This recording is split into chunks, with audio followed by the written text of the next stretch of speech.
Hello, this is Tim Congdon, Chair of the Institute of International Monetary Research at the University of Buckingham. It's September 2025, and in these presentations, in these video presentations, I usually talk about current trends in money growth around the world. But today I'm not going to do that. I've got a book coming out next month, and I want to focus on that. The book is called Money and Inflation at the Time of COVID, and I want to explain what's in the book. And really, it's about a subject which will be very familiar to those of you who've been following the Institute's research in the last few years. In the early 2020s, we had what was a really incredibly clear test, almost laboratory kind of experiment of different macro theories. The great majority of economists did not expect the COVID pandemic to lead to more inflation. But in 2022, we had the highest inflation in many countries for 40 years. By contrast, I said from a very early stage, really in late March, early April 2020, that the decisions then being taken by governments and central banks would lead to an inflation flare-up within the next 2 or 3 years. So I was right, and my profession was wrong. And in this book, I try to explain why. That is really the aim of the book.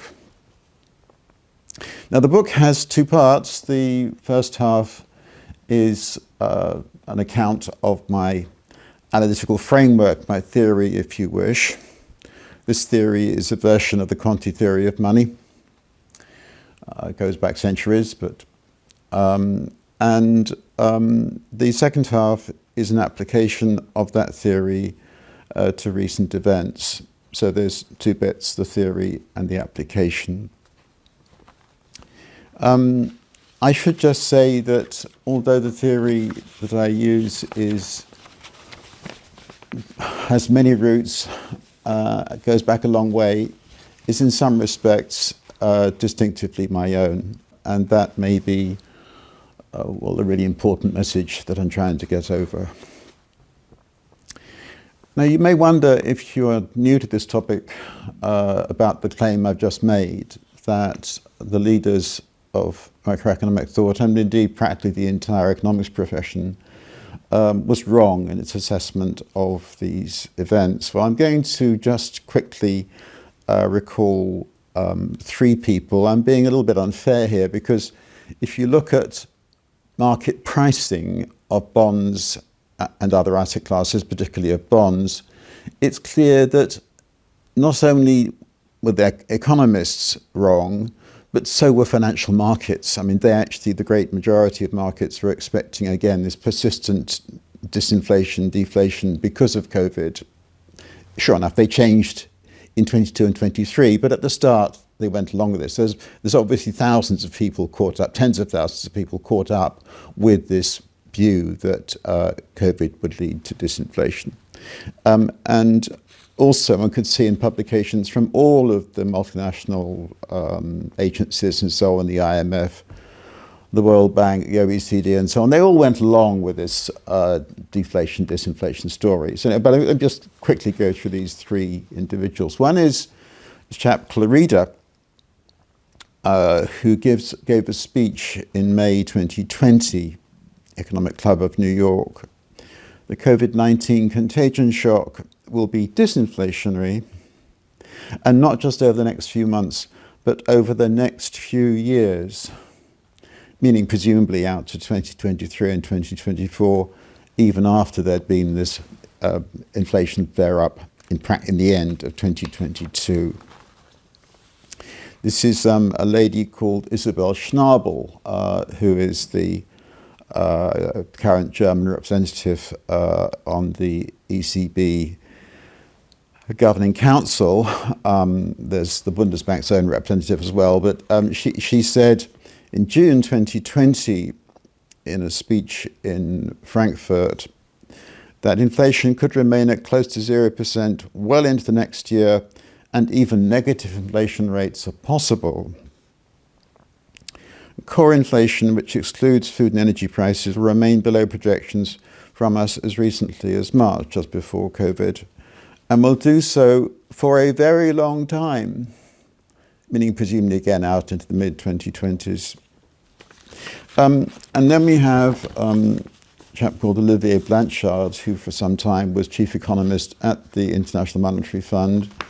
I've given this quotation before, but you can see he says here, this is April 2020, that it's difficult to see strong demand leading to inflation. Precautionary saving is likely to play a lasting role, leading to low consumption, and uncertainty is likely to lead to low investment. So we're going to have to keep on stoking up expansionary fiscal and monetary policy for some time. Now look, these are all prominent leading figures in economics. What they were talking here was rubbish.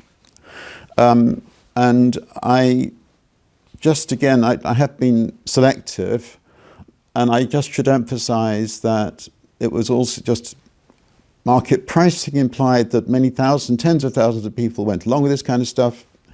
And as I said, all these publications from the... One of the implications of the market pricing, the bond market's completely wrong, is that I don't have much respect for rational expectations theory and the associated new classical school of macroeconomics originating from the Chicago monetary economics. I don't respect that.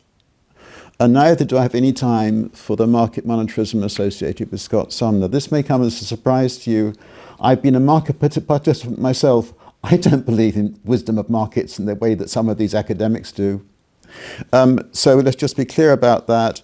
And I get this chap called Robert Lucas, a Nobel Prize winner from Chicago, to people talking about Lucasian revolution macroeconomics. As far as I'm concerned, a load of guff.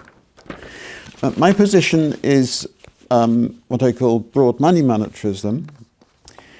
I've got the first 4 chapters in the first half of the book, and then the second half is the application. The start of chapter 5, I summarized my position that equilibrium national income depends on the interaction between only 2 things. It's the quantity of money that agents want to hold, their money holding preferences, and the actual quantity of money. Okay, actual quantity of money broadly defined, which means more or less the total of bank deposits, which is more or less, not quite true, but more or less all of the liabilities of the banking system, and there are some qualifications to that, but it's the dominant bit of the liabilities of the banking system. The banking system, therefore, is very important to the economy. So the level of the quantity of money is therefore very important, and I see it as being determined by the extension of credit by banks to the state and the private sector. As far as commercial banks are concerned, they're subject to liquidity and solvency constraints. They must have some cash, they must have some capital. The commercial banks are motivated by profit. The central bank has got other things to do, particularly to maintain stability of the price level, low inflation, and so on. By implication, the behavior of the quantity of money, broadly defined, is fundamental to macroeconomic analysis, prognosis, and prescription. I mean, again, quickly summarize, if you get a big jump in the quantity of money, that matters. And similarly, a big fall in the quantity of money, that matters too. And if you're a policymaker, if you're a commentator, you must be aware of that. Okay, if you ignore it, you're going to make a big mistake. Okay. Now, I don't regard my position as in any way iconoclastic or whatever. It's, in my view, just standard monetary economics, standard economics, really. It shouldn't be controversial, but I should just at this point say one or two things about how money affects the economy, and then I'll later on explain where I differ from other people. Okay, now what we're involved with here is the determination of the equilibrium level of national income. That's a level towards which, when all the forces are at work, towards which national income will tend. As long as agents, private sector agents who hold money, as long as they have stable preferences to hold money, then if the quantity of money rises by, say, 10%, then equilibrium national income will also rise by 10%. I'm not saying that that's true all the time. There'll be an interval of time when we're out of equilibrium, when the economy suffers from, if you wish, monetary disequilibrium. Just before I talk about a bit more about monetary disequilibrium, I just want to say that the implications of all this, of the theory, are that when we look at the data, changes in the ratio of money to national income, the velocity of circulation, if you wish, are small relative, over the medium-long runs, are small relative to changes in money and national income. And that reflects a causal role of money in these processes of determining national income. A causal role, okay. And when you do get changes in velocity, which they do happen, they can be explained in economic terms by economic theory. The data always confirm this, just they do so time and time again. Now, I've conceded that this is an equilibrium theory, so that in practice, much of the time, economy is not in monetary equilibrium. The actual quantity of money is too large or too small relative to the prevailing level of national income, and then various things happen. If there's too much money around, that'll tend to push up asset prices, the prices of stocks and shares, the prices of houses, and that will then tend to increase consumption. There'll be some direct effect on consumption, there'll be some direct effect on investment. Conversely, if the quantity of money is too low, those processes go into reverse. I talk about these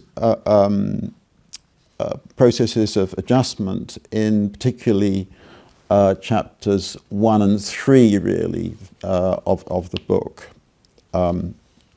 By the way, if macroeconomic forecasts don't include these processes, they will get things wrong whenever the economy is out of equilibrium. I've seen this in my career in Britain many times now. I'm 74. And what I say in chapter 4 is basically macro forecasting is utterly misconceived because it overlooks this crucial aspect of the subject. What happened in the leading economies in the early 2020s was there was this sudden burst of money growth in spring and summer of 2020. In some places it rolled on sort of into 2021, so that all the economies were in monetary disequilibrium. So all I was doing, saying that there's going to be an inflation flare up in the next 2 or 3 years, was saying that there'll be a return to monetary equilibrium, and that means that the surge of money caused the ratio of money to income to rise, velocity to fall. All I was saying was that velocity would return to its equilibrium value in the next 2 or 3 years, in fact, to the mid-2020s. Of course, we're in the mid-2020s now. We can see whether I was right or wrong. Okay. I really had no choice, given my theoretical views. I had to make a forecast of this sort. You might ask, well, you know, this is all very well, but the proof of the pudding is in the eating. And what's actually happened to velocity between, say, the summer of 2020, when the excess money balances were most obvious? What's happened from between then and now? And what I'm going to do now is just show you just one picture. This is from chapter 10 of the book. This is for the USA. You can see this is the income velocity of money, the ratio of money to GDP. Ratio of money to GDP soared, velocity collapsed. And then you see, I haven't actually looked, this stops at the middle of last year, which when I prepared these charts for the book. Hasn't quite got back there. I suspect that in the next year or two it will. And then I refer you, of course, I recommend you to have a look at chapter 10 of my book to see whether I was right or wrong. But what I have done here, this is the final graphic in the book, is I've looked at, we start off middle of 2020, ratio of minus GDP very high, income velocity very. Did velocity rise in the USA, the Eurozone, and the UK in the next 4 years? This is annual periods. So 1 or 2 quarters, the theory didn't work. If you take annual periods, in all 3 economies, the velocity of circulation rose. You can see more detail on this in the book, and I was right, basically. I was right. The theory was correct. I'm an outlier in the profession, despite having the correct theory. So what I want to do now, before I finish all this, is to differentiate myself from other schools of thought, and I hope other people pay some attention to what I'm saying. I'm a monetarist, if you wish. I have no time for those who base their forecast and their commentary on the monetary base. I'm not a monetary-based monetarist, and in that respect, I don't belong to the Chicago School. And indeed, in chapter 2 of the book, I say the Chicago School monetarism is dead. There's much more to say about that, but in that respect, I differentiate myself very clearly from Friedman and other monetarist economists. Associated with that is a dislike of narrow money monetarism. All these things are discussed further in the book, but my brand of monetarism is a bit different from theirs, in fact, very different from theirs. Having said that, my most serious disagreements are actually with economists who call themselves Keynesians. And in particular, it's with what has become known as New Keynesianism. It's rather odd because the connections with Keynes himself are rather tenuous, but anyway. And this is a school of thought in which inflation is explained always by what's happening in labour markets. And in a book, a widely praised, in my view, useless book by a chap called Michael Woodford, 2003, called Interest and Prices, he actually said that money aggregates can be ignored in looking at inflation. And in a way, my view and Woodford's are polar opposites. There's a kind of spectrum here of those who pay attention to money and banking and think what happens in banks is very important to the economy, and other economists who don't. And in fact, in this book by Woodford, there isn't actually a commercial banking system at all. There's just basically a central bank and consumers. I mean, you will gather from my tone of voice that I don't have much time for it. What New Keynesianism has led to is focus on interest rates as the sort of conveyor belt of monetary policy, the setting of interest rates by the central bank as actual monetary policy, what central banks do, and so to interest rate only macroeconomics, as I call it in the book. This is related to the, sorry, this is a bit technical, but to the IS function of the ISLM model conceived by John Hicks in 1937 in his review of Keynes's general theory, 1936 general theory. And in the three-equation New Keynesian model, the IS function is lionized as the one that's relevant to the determination of aggregate demand. And what I say here in the book, particularly actually in the introduction, the first chapter, is that it's these ways of thinking that have been responsible above all for the failure to anticipate inflation in the early 2020s. The profession has got preoccupied, focused on utterly misleading and useless ways of thinking about the subject. An aspect of all this is the role of changes in the quantity of money on the economy. Now, Keynes himself was no fool, and he certainly knew that change in the quantity of money affected the economy, possibly in very serious ways. But in his general theory, he highlighted the impact of changes in the quantity of money on what he called the rate of interest, by which he meant the price of bonds. So in the general theory, and this is a very serious problem, in my view, a huge flaw in the book, change in the quantity of money affect, in terms of other asset prices, they affect only the price of bonds. Now look, that's daft. If my money balance suddenly shoots up in a way I didn't expect, I will want to use that. Possibly I'll spend more on a holiday or a car or something, but I'm much more likely to save it, and then it goes into assets, meaning above all, please, houses, possibly other kinds of real estate, and stocks and shares. So when you get, as we had in the USA in spring and summer of 2020, huge blip upwards in quantity of money. In the year to June 2020, quantity of money jumped by 25%, higher since the Second World War. There's too much money around relative to the previous asset values, so the asset values will rise. And that's what they did. And if you look at, this is something at table 1.4 in chapter 1, I compare the change in the prices, what I call variable income assets, basically stocks and shares and real estate, I add them all together, with a change in the value of bonds held by US households. And in some quarters, the changes in the value of houses and stocks and shares and so on was more than 1,000 times the change in the value of bonds. But my profession, I'm not making this up, the New Keynesians in particular, look only at the effect of a change in the quantity of money on the rate of interest.